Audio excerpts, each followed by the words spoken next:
really do love the shifting narrative when it comes to the Bud Light situation, the way that the sales report was announced last week. I think it was last week that it came out. Oh yes, this time last week, in fact.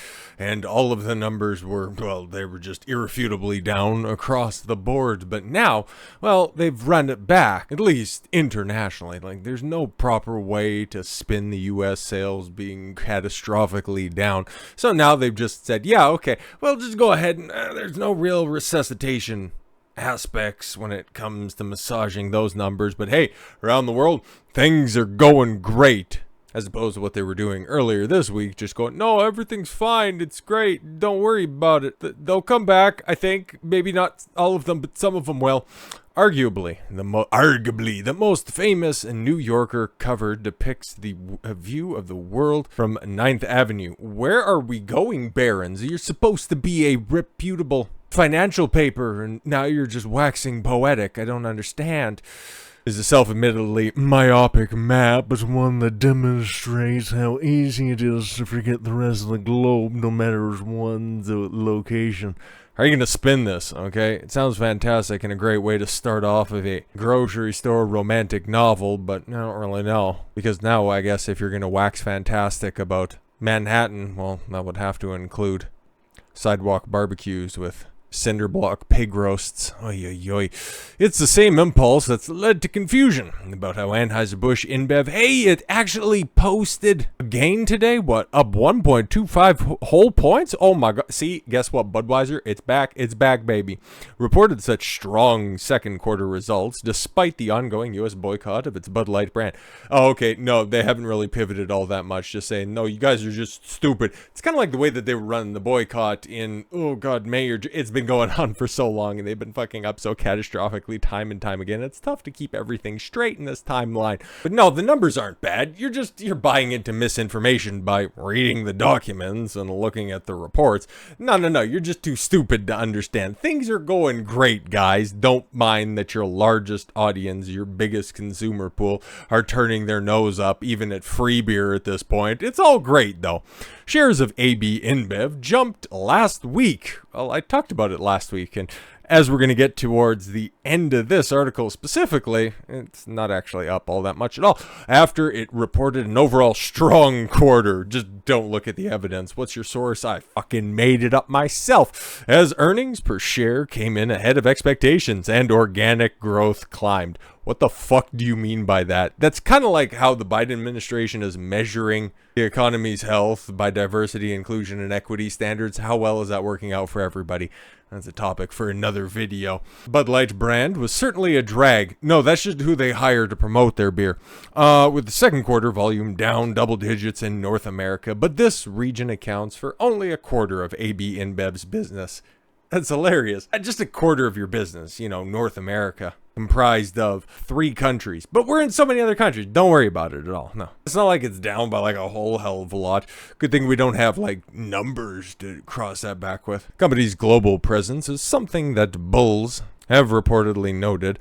Oh, we're talking in the financial sense. I thought we were, once again, stuck in that sexual context. Repeatedly noted amid the domestic furor about Bud Light's marketing partnership with tranny Dylan Mulvaney and subsequent management response. A point that Barron's has made as well. Well, you and everybody else. Don't cover yourself special there, kid.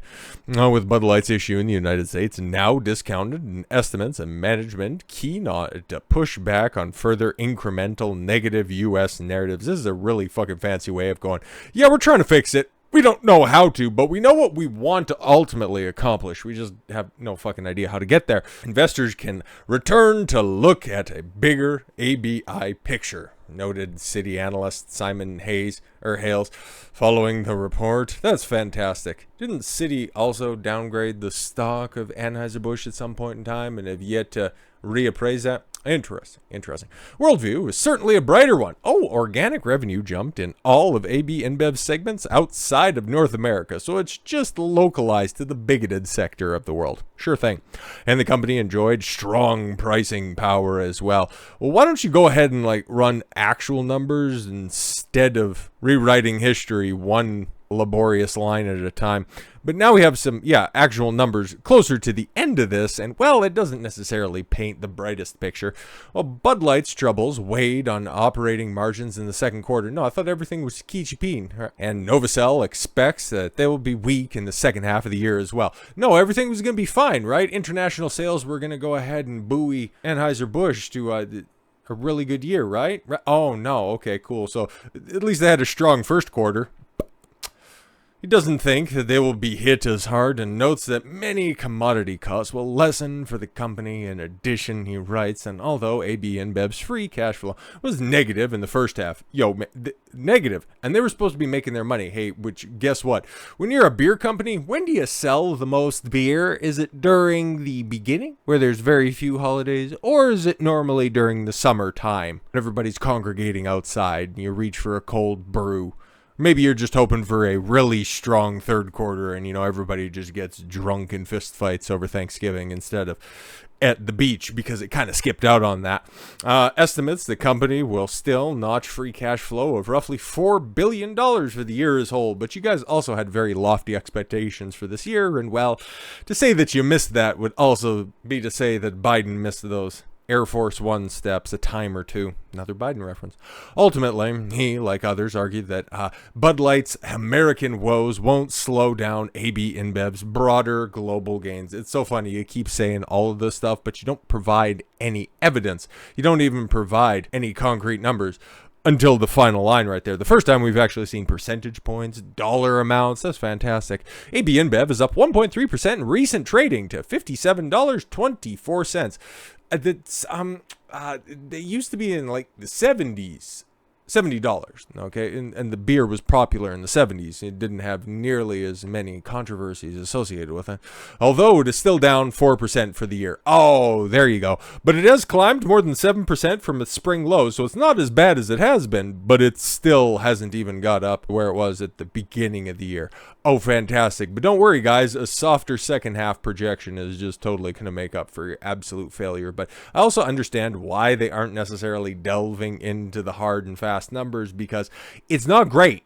It's really not great at all. And that comes from that same group. Okay, yeah, that's where it's from. This actually comes from the Citigroup. So it's funny that Barron's wouldn't go ahead and cite this, but shout out to Zero Hedge for drudging this up here for a second. This is June, okay, June through the end of July, the 2-month span where they should have been making all of their money. And as you can see, the red's not good. That just points out the loss leaders. And this is specifically in regards to volume moved. Volume moved, for Bud Light specifically, was down 29%. 29%. With sales down 26%. Average the last 3 months, is somewhere around the 25% mark. Well, there continues to be a contagion to the wider AB InBev portfolio. Yes, as you can see right here, obviously, Bud Light 28, 30, 31, 31, 31, 30, 29. Seems to hold true all the way through there, even for Budweiser, just mid-teens. And then, yes, the Busch family of beers, not outlining all of them, but it was the worst right there at the end of June, mid to end of June. And only Michelob seems to be posting a positive throughout that entire stretch. Like, there is one. It went up, the week ending July 8th. That is the only positive growth that we see here at all. Throughout any of the numbers that are out there. And then compare and contrast that with Coors Light, or Coors family, Miller family, everything under the Labatt Coors umbrella. And, well, as you can see, if you're just simply looking by color contrast, well, I think green's a little bit better. The only thing that's down, Miller Genuine Draft. When you offset that and look at it proportionally, well, it's not like, MGD was up there vying for the top spot. That was Bud Light, by the way, all of these months ago, back when it was the top-selling beer in America. And which one is posting the biggest losses? Oh, right, interesting. But again, tell me again, Barons, how this is somehow going to be a big boon for you. But we've also, over these past months that we've been covering this story, been trying to posit ideas. How does Anheuser Busch get out of this predicament? What are they ultimately going to have to do? I posited the idea that, you just apologize, maybe go away for a little while, but at least go whole hog on appeasing your former customer base, hoping that at least a portion of them come out. But no, you had that opportunity with your first ad campaign back. Oh, we're just going to get out of the whole politics sphere, and we're just going to come back, or we're just going to be all about beer, which is is, I guess, code when you're doing marketing for shitting on guys, which overwhelmingly, like 80% of alcohol consumers, or specifically beer drinkers, are men. So good strategy on that one. Looks like some of those old carryovers from the old Heir regime still were cashing a paycheck. I'm sure there weren't any of the 300 that got laid off that were in amongst those ranks. I'd imagine that would be purely coincidental if they also got laid off. But because they aren't going to do anything practical when it comes to resuscitating Budweiser, Bud Light, anything that has a Bud logo affixed to it, well, what do you have left? Maybe the answer to your future lies in your past. Anheuser Busch Heir. We talked about Billy Busch, the good one, not the little sleazy guy who records President Donald Trump while he's on an Access Hollywood bus. No. We're talking about the good Billy Busch, who is the heir to the Anheuser Busch fortune. He was talking with, I think, TMZ the last time we talked about that, and he sounds like he has real passion for the brand, obviously, because, well, it's in his veins, actually, not like in a blood alcohol sense. But he wants to make Bud Light great again, and how does he propose to do that? Well, let's see. Billy Busch, the heir to the Anheuser-Busch beer brand, told Newsmax on Wednesday that he would like to make Bud Light great again by purchasing the beer company and making it more relatable to blue-collar workers and making in the wake of a devastating conservative boycott. That's what it is right there. Because that's something, because, like, when we went over his interview the last time, it seems as though he was really shook by this. Obviously, man. Like, if I inherited anything from my grandparents, spoilers, I didn't. But let's just say they were running a business or something like that. Like they had a widget factory or something like that. And my parents are a generation removed from a long line of Consuelo widgets. Ended up getting sold off to some multinational conglomeration. Then all of a sudden, you know, the non-political widget brand all of a sudden just got turned into the most fashionable form of tranny nipple tassels, and it's like, oh my god, you're ruining what my hair, what my namesake did for all of those years. What the fuck are you guys actually doing? I would think just by simple virtue of that being something that was bandied about at every single holiday feast, by something that was a constant topic of communication amongst family members, you might have a good inside track as to how to right the ship, as opposed to some multinational corporation that gives zero fucks about the actual overall health and the long-term sustainability of the brand. So yeah, his idea of maybe, I don't know, just coming back in and buying the brand for pennies on the dollar because, okay, Anheuser-Busch, obviously they're going to hang on to it because it is a money brand after all, but they're going to assess how much damage have they ultimately done to it, and if offloading it seems to be the best course of action. Well, if nobody's going to buy it from us, we're going to buy it from somebody. Just days after the report that Anheuser-Busch lost nearly $400 million. Oh, right, Barron's didn't want to talk about that, but our international sales are great. Shut up. Began in April, blah, blah, blah, all that shit. Bush told Newsmax host Rob Schmidt, I think what AB InBev has done has turned off a big portion of the population with their advertising. You know, let's face it, the Dylan Mulvaney advertising was controversial. It was something people didn't relate to. Yeah, it barely relates to 0.1 percentage point of the population. And it was definitely a political agenda that was shoved down people's throat. And the only thing that we want to shove down people's throat over here at Anheuser-Busch is an ice cold beer. And so people that drink beer, especially the Bud Light drinkers, didn't relate to advertising like that, and it just turned them off. And because it's so political today, you know, it's just something that I don't know if AB's ever going to recover from. Anheuser-Busch executives and marketing department, Bush said, I don't think they've been in the heartland of the country, where you have your farmers, your blue-collar workers who enjoy a Bud Light after work, and they don't understand these people, including me at my age. I don't really understand the whole gender identity thing. Based. This whole transgender thing, I really don't understand it. Trust me, 40% of the time, they don't even understand it. He continued, I'm not against it, but do we want to make that into our beer cans? Not really.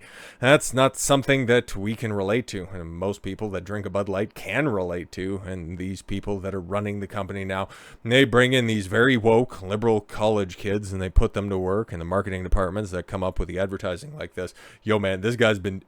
Obviously, he would have been paying attention, but it's a blanket statement that would ring true in many marketing departments, but also knowing the history of Alyssa. I went to Harvard and became a part of the ISIS club, Heiner. Yeah, exactly. It all makes sense. What was it? A couple of days ago, we were also talking about how marketing departments from around the world, including the UK, were barren. This is like, I thought that was supposed to be your guys' jam, but whatever. They're all starting to turn their nose up to the whole woke marketing idea. ESG is a scam. Yeah, we know. The moment that you guys started peddling it, we could see that for exactly what it was. But if the Busch family is looking to get back into the beer industry, oh boy. You thought ultra-right or ultra-conservative beer was going to be a long-term smash hit success?